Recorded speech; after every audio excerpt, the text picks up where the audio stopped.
One human mistake. And now, I'm her mate for life, by alien tradition. Asterix, the transport ship's alarms screamed through the corridors as sparks flew from damaged control panels. Marcus gripped his safety harness as the vessel shook violently, metal, groaning under impossible stress. Through the porthole, an unknown planet rushed toward them with terrifying speed. Green and purple clouds swirled across alien skies, while strange crystalline mountains jutted from violet landscapes below. Emergency protocols activated, the ship's computer announced in its maddeningly calm voice. Prepare for impact in 60 seconds. Marcus closed his eyes and thought of Earth. As a deep space engineer, he'd signed up for exploration missions knowing the risks. But he never imagined ending up stranded light years from home on some backwater planet. The ship lurched sideways, throwing him against the bulkhead. Pain shot through his shoulder as emergency lights bathed everything in hellish red. The impact came like a thunderclap. Metal shrieked against rock as the transport carved a burning furrow across the alien terrain.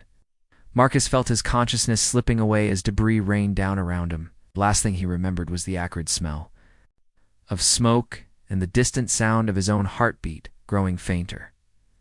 When awareness returned, gentle hands were touching his face. Soft fingers traced the cuts on his forehead, while melodious words in an unknown language floated through his fuzzy mind. Marcus opened his eyes slowly, expecting to see rescue workers or medical personnel. Instead, he found himself staring into the most beautiful face he'd ever encountered. She was clearly not human, but breathtakingly lovely in ways that made his heart race. Her skin held a subtle luminescence, like moonlight on water, and her eyes were large and expressive, colored like deep ocean waves. Intricate patterns of silver traced along her temples and down her graceful neck, seeming to pulse with their own inner light. Her hair flowed like liquid starlight around her shoulders. "You are awake, sky-fallen one," she said in accented but clear English. Her voice had musical qualities that sent pleasant shivers down his spine. "I am Naya of the Kyrian tribe. You have crashed upon our sacred lands." Marcus tried to sit up, wincing as pain shot through his ribs. "Thank you for helping me, Marcus. From Earth, my ship." He looked around, seeing twisted wreckage scattered across a meadow filled with bioluminescent flowers. "Your flying vessel is broken beyond repair," Naya said softly. "But you live, and that is what matters." She reached into a pouch at her waist and withdrew an ornate necklace made of what looked like crystallized starlight. "Accept this token of sanctuary. Our laws require that I offer protection to those who fall from the sky." Marcus examined the beautiful jewelry, its faceted surfaces catching and reflecting the alien sunset in mesmerizing patterns. It seemed to hum with energy in his palm. "It's incredible. Thank you." Without thinking, he placed it around his neck. Feeling warmth spread through his chest as the crystal touched his skin. Naya's eyes widened in shock, her luminescent skin growing brighter. She placed her hands over her mouth, staring at him with a mixture of awe and something that looked like fear. Around them, the glowing flowers seemed to pulse in rhythm with the necklace's gentle hum. "What have you done?" she whispered, her voice trembling. "Do you not understand what you have accepted?" Looked down at the necklace, confused by her reaction. "I thought it was just a gift of friendship. Did I do something wrong?" Tears gathered in Naya's ocean-colored eyes as she shook her head slowly. "Not friendship, sky-fallen one. You have accepted the heartstone of binding. By your own choice. You have agreed to become my eternal mate according to the ancient laws of my people." The words hit Marcus like a physical blow. Mate, eternal. He touched the necklace again, feeling its warm pulse against his skin. "But I didn't know. I'm not even from your world." Oh. "Knowledge is not required for the binding to take effect," Naya said sadly. "The Heartstone has already begun to merge our life forces. From this moment until death claims us, we are joined as one. You belong to me and I to you, whether we wish it or not." Marcus stared at her beautiful, sorrowful face as the reality of his situation began to sink in. One simple mistake, one innocent gesture, had tied his fate forever to this alien woman on a world he'd never seen before today. The necklace pulsed against his chest like a second heartbeat, and he could swear he felt something responding in kind from Naya's direction. As the twin moons of Zephoria rose over the crash site, casting silver light across the glowing meadow, Marcus realized his life had just taken a turn more dramatic than any space mission could have prepared him for. The next morning brought harsh reality crashing down on Marcus like a meteor storm. He woke in Naya's dwelling, a graceful structure that seemed grown rather than built, its walls curving organically from the living rock of the mountainside. Crystalline windows filtered the alien sunlight into soft rainbow patterns that danced across surfaces covered in intricate carvings. Naya sat nearby, preparing some kind of meal over a device that generated heat without flame. She moved with fluid grace, every gesture elegant and purposeful. The morning light made her luminescent skin glow like captured starshine, and Marcus found it difficult to look away despite the awkward circumstances. "You slept restlessly," she observed without turning around. "The binding process can be unsettling for those not prepared for it." Marcus sat up, immediately feeling the weight of the heartstone against his chest. Throughout the night, he'd experienced vivid dreams filled with unfamiliar emotions and sensations that seemed to come from outside his own mind. What exactly is happening to me? Naya finally faced him, her expression carefully neutral. The Heartstone creates a connection between compatible souls. Over time, we will share not just our lives, but our thoughts, emotions, and very essence. In a few weeks, we will be unable to survive apart from each other. The food she offered smelled delicious, but Marcus's stomach churned with anxiety. This is insane. I'm human. I don't even belong in your world. Can't we just ... take it off? Remove the Heartstone now, and we would both die within hours, Naya replied matter-of-factly. The binding has already begun. See how it glows? She gestured to his chest, where the crystal pulsed with soft blue light. Bonds to your life force, and mine answers in kind. Marcus looked down and noticed for the first time that Naya wore a matching crystal, smaller but equally radiant, nestled at the hollow of her throat. As he watched, both stones seemed to synchronize their pulsing, creating a rhythm that matched their heartbeats. So we're stuck together forever because I made one innocent mistake? Frustration edged his voice. There has to be something we can do. Naya's composure cracked slightly, revealing hurt in her ocean-deep eyes. I am not a punishment to be endured. Skyfallen one. Among my people, the binding is considered the highest honor. To share one's essence with another is the most sacred gift we can offer. Shame flooded through Marcus as he realized how his words must have sounded. I'm sorry, Naya. I didn't mean it like that. You're beautiful and kind, and you saved my life. It's just that this is all so overwhelming. Her expression softened. I understand your confusion. Let me show you something that might help. She rose gracefully and led him to one of the crystal windows. Outside, the landscape of Zephoria spread before them in breathtaking splendor. Floating islands drifted through violet skies while waterfalls flowed upward, defying gravity in shimmering streams. This is the Valley of Eternal Bonds, Naya explained. For 3,000 years, my people have lived here in harmony.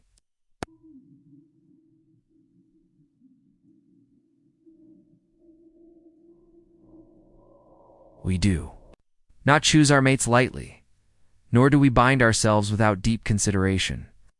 The Heartstone only activates between souls that are truly compatible. Marcus watched her reflection in the crystal, noting the way her silver markings seemed to shift and flow like living tattoos. You mean, we single quotes, compatible? A faint blush colored Naya's luminescent skin. The stone would not have accepted your touch otherwise. It recognized something in you that resonates with my own spirit. She turned to face him directly. I will not lie, this was not how I expected to find my mate. But perhaps fate works in mysterious ways. What was your life like before this? Marcus asked, genuinely curious now. Did you have family, career plans, dreams?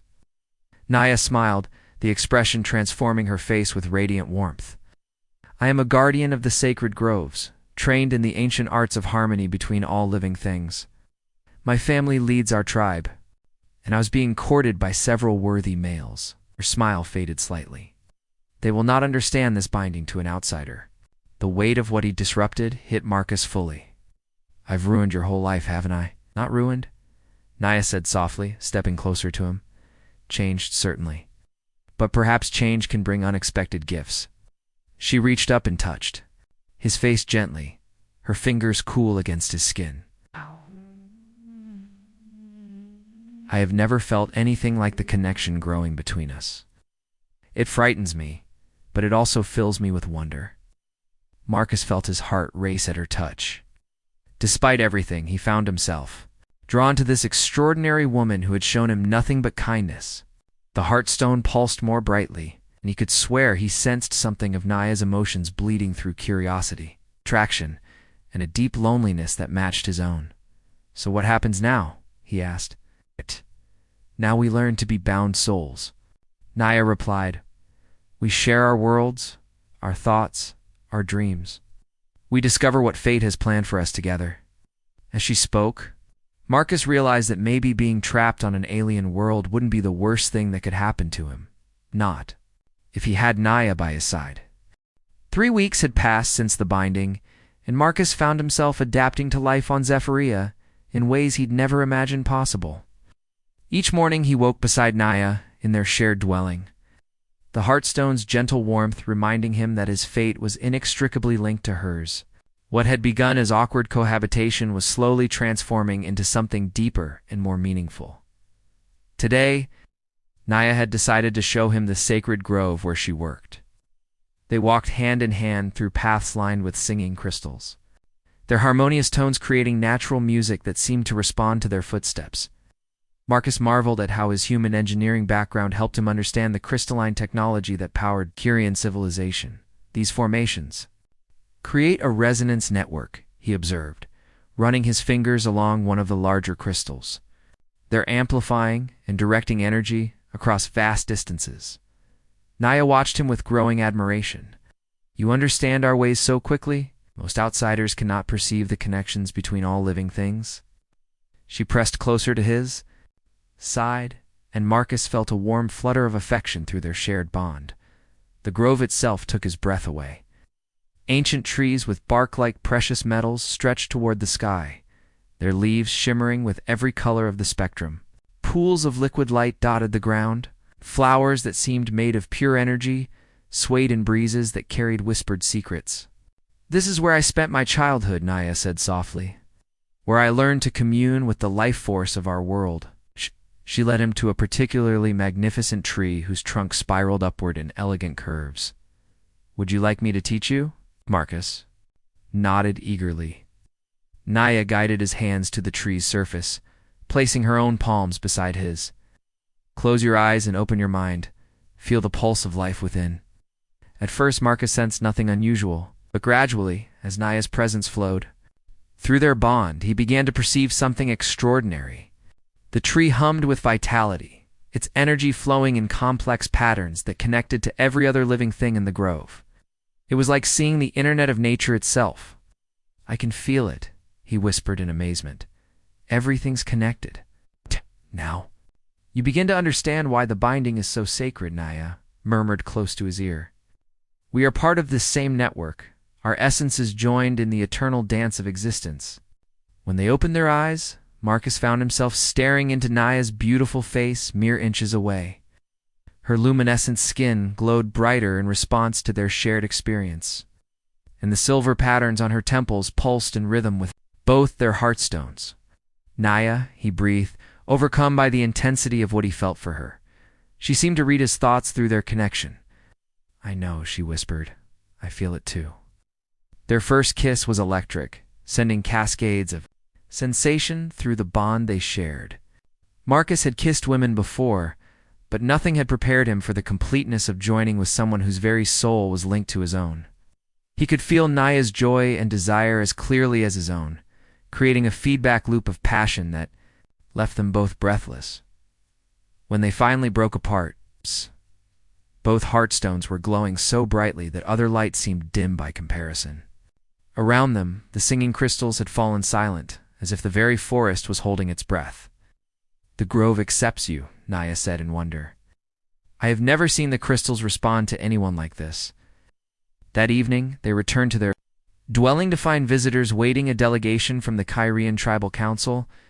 Marcus recognized the tension in Naya's posture as she greeted the three robed figures with formal courtesy. Elder Zale, the tribe's spiritual leader, stepped forward. His ancient face was stern with disapproval. "Naya, child of my teachings, what have you done? The sacred binding cannot be undone, but neither can it be allowed to proceed without proper ceremonies." "The binding chose us," Elder Naya replied, respectfully but firmly. "I did not seek this, but I will not deny what fate has decreed." "This human brings chaos to our ordered world," declared another council member. "Already the crystals sing discordant songs, and the grove spirits grow restless." Marcus stepped forward, feeling Naya's support flowing through their bond. "I understand I'm an outsider, but I would never intentionally harm your people or your sacred places. Let me prove my worth to your tribe." Elder Zale studied him with penetrating eyes. "You speak boldly for one who has disrupted 3 millennia of tradition. Very well. You will undergo the trials of unity. If you succeed, the binding will be blessed by our people. If you fail." He left the threat unspoken. After the delegation departed, Naya curled against Marcus's side, her head resting on his shoulder. "The trials will be dangerous," she warned. "Few outsiders have ever attempted them, and none have succeeded." "Then I'll be the first," Marcus said with more confidence than he felt. "I won't let anyone separate us." Naya lifted her head to meet his gaze, her eyes shining with unshed tears. "Why? Why would you risk everything for someone you've known less than a month?" Marcus touched her face gently, marveling at the softness of her luminescent skin. "Because in these few weeks, you've become more important to me than my entire life before this." The bond didn't trap us together, Naya. It showed us what we were missing. As they held each other through the night, both knew that the real test of their love was just beginning. The morning of the trials dawned with ominous red skies, as if Zephyria itself sensed the importance of what was to come. Marcus stood in the center of the tribal amphitheater, surrounded by hundreds of Kyrians who had gathered to witness his attempt at the ancient challenges. Their luminescent faces showed mixtures of curiosity, skepticism, and outright hostility. Naya sat in the place of honor beside Elder Zale, forced to observe rather than participate. Separation was already affecting them both. Their heartstones pulsed erratically, and Marcus could feel her anxiety mixing with his own determination through their bond. "The trials of unity have 3 phases," Elder Zale announced, his voice carrying across the crystalline amphitheater. "First, the trial of strength, where you must prove your physical worthiness. Second, the trial of wisdom, where your mind will be tested. Finally, the trial of heart, where your very soul will be judged." The first trial began immediately. A massive Kyrian warrior named Dex stepped into the arena, his silver markings forming aggressive patterns across his muscled frame. He towered over Marcus by at least a foot and moved with predatory grace. "I was to be Naya's mate before you fell from the sky," Dex growled, his voice carrying clearly to the watching crowd. "Now I will prove that the Heartstone chose poorly." Marcus had no formal combat training, but his engineering background had taught him to analyze problems systematically. As Dex charged forward with overwhelming force, Marcus dodged sideways and used the warrior's momentum against him, sending him stumbling past. The crowd murmured in surprise. The battle continued for what felt like hours. Dex was stronger and more skilled, but Marcus was quicker and more unpredictable. He used the amphitheater's crystalline formations to his advantage, sometimes causing them to resonate in ways that disoriented his opponent. Finally, through a combination of luck and determination, he managed to pin Dex using a leverage technique. That left the warrior unable to continue. "The trial of strength is past," Elder Zale announced. Though his tone suggested he'd expected a different outcome, The second trial transported Marcus to a chamber filled with swirling mists and floating geometric puzzles. Here he had to solve increasingly complex problems that combine mathematics, physics, and Kyrian mysticism. His human education served him well, but the alien elements required him to think in entirely new ways. Hours passed as he worked through quantum crystalline equations and harmonic resonance patterns. Several times he felt ready to give up, but each time he sensed Naya's faith flowing through their bond, giving him strength to continue. When the final solution clicked into place, the chamber filled with brilliant light. The trial of wisdom is past, Elder Zale admitted, now looking genuinely surprised. But the final trial was the most challenging of all. Marcus found himself alone in a space that seemed to exist outside normal reality, surrounded by swirling colors and whispered voices. Here, the very essence of his character would be examined. Phantom images appeared around him. His life on Earth, the career he'd left behind, the family and friends who would never see him again. A ghostly version of his former self spoke temptingly. You can return to all this, reject the binding, and go home. For a moment, Marcus felt overwhelming homesickness. Earth seemed so simple compared to this alien world with its complex customs and dangerous politics. But then he felt Naya's presence through their bond, her love, her hope, her unwavering faith in him, and he knew there was no choice at all. I choose the life I have now, he declared firmly. I choose Naya.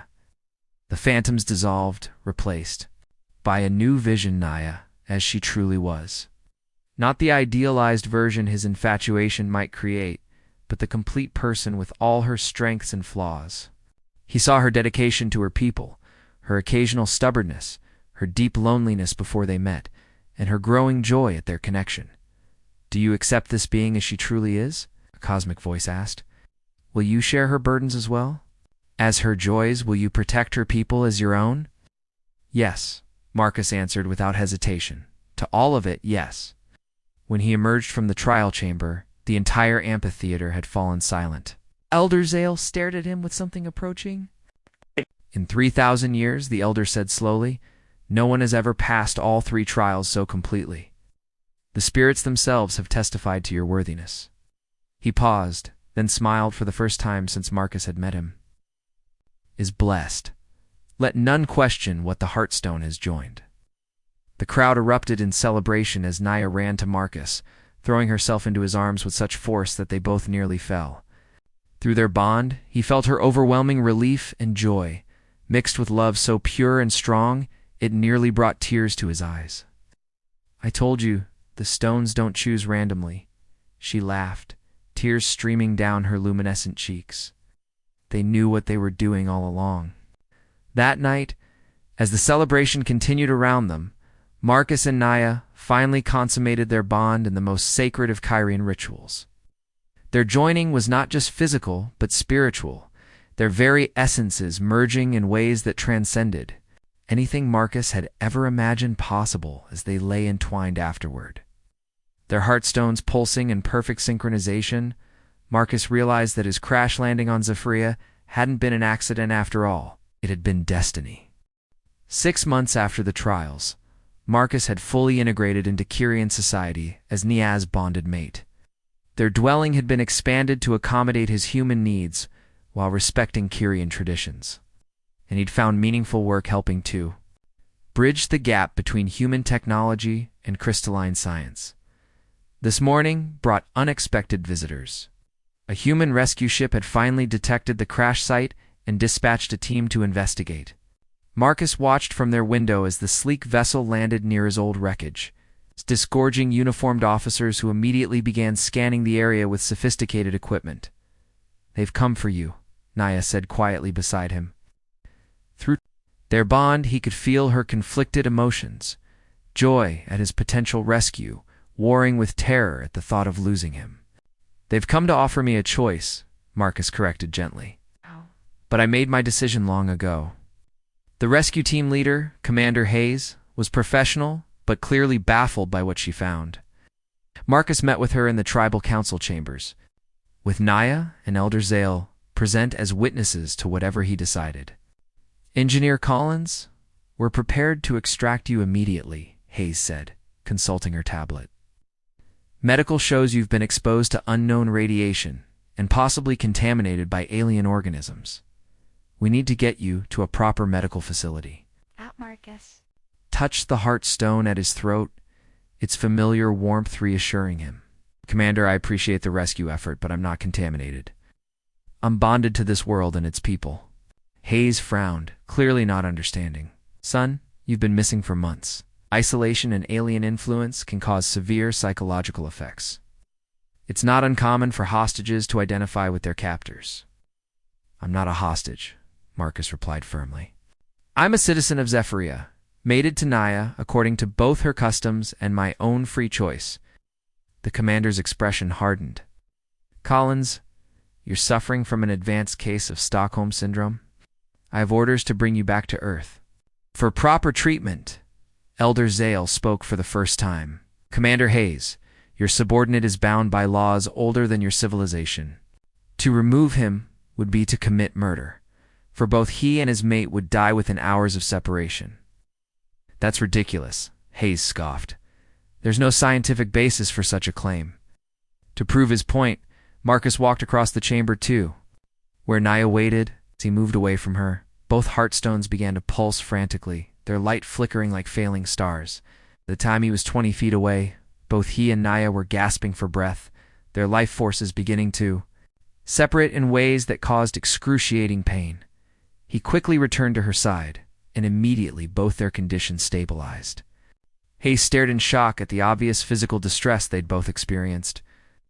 The binding is real, Marcus said, breathing heavily. I'm not leaving because I can't leave. But more importantly, I don't want to. This is my home now. It's that evening. After the rescue team had departed empty-handed, Marcus and Naya walked through their favorite section of the sacred grove. The singing crystals played a gentle melody that seemed to celebrate their permanent union. Do you ever regret it? Naya asked softly. Giving up your old life for me? Marcus stopped walking and pulled her into his arms, marveling as always at how perfectly she fit against him. Naya, before I crashed here, I was just going through the motions of living, working, sleeping, existing, but not truly alive. You didn't take me away from my life. You gave me one. She smiled that radiant expression that made his heart race every time. The council has approved our request, she said, her eyes sparkling with joy. We can begin the fertility ceremonies next month. Marcus felt his breath catch. Among the Kyrians, having children required special rituals that would further deepen their bond. Are you sure? Once we take that step, there really will be no going back. There was no going back the moment you accepted the Heartstone. Naya laughed. But yes, I'm sure. I want to create new life with you, to see what wonders come from joining human and Kyrian essence. As if in response to her words, the grove around them burst into brilliant illumination. Every crystal sang in perfect harmony, while flowers of pure energy bloomed spontaneously along the paths. Even the ancient trees seemed to sway in celebration. The grove approves, Naya whispered in wonder. Our children will be blessed by the very spirits of Zephyria. Later that night, as they lay together under the light of Zephyria's twin moons, Marcus reflected on the incredible journey that had brought him to this moment. Single mistake, accepting what he thought was a simple gift, had transformed his entire existence in ways he could never have imagined. The Heartstone pulsed steadily against his chest, its rhythm perfectly synchronized with Naya's. Through their bond, he could feel her contentment, her love, and her excitement for their future together. He sensed her dreams beginning to form images of children who would carry both human ingenuity and Kyrian wisdom out of a life spent exploring the wonders of this amazing world together.